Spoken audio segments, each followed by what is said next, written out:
Gilbert Adrian designed costumes at MGM Studios in Hollywood for 13 years before leaving in 1941 to open his own fashion company. The broad shoulder and narrow skirt silhouette of the 1940s was in part popularized by Adrian's designs for movies, particularly those he created for Joan Crawford. He believed that his silhouette for American women was better suited to their personalities and active lifestyles, sportier and more comfortable than Paris fashion. Adrian believed that women should always strive to wear clothing that enhanced their figures. He believed that as women got older and had children, their hips spread and their figures became more pear-shaped. He believed that his broad-shouldered designs balanced the wider hips and created better proportions for a woman's figure.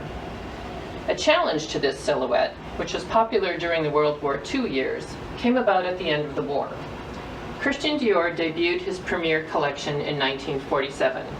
It was quite different from Adrian's style and quickly dubbed the new look by the fashion press. Dior's new silhouette featured softly rounded shoulders, a nipped-in waist, and padded hips. Skirts were longer and frequently quite full.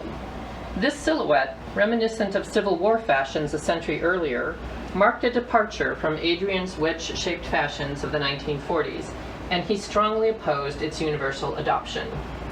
Adrian did not hesitate to confront competition with Dior and the French New Look, never changing his silhouette. For example, an advertisement for his suits in 1948 featured the tagline, "The silhouette that will never die." Despite Adrian's objections to the new fashion, Dior's New Look heralded the return of Paris as the center of fashion following World War II. Just as Adrian's designs had defined the silhouette of the 1940s, Dior's New Look would dominate 1950s. Sadly, neither designer would continue to impact fashion beyond the decade, as both would succumb to heart attacks before its end.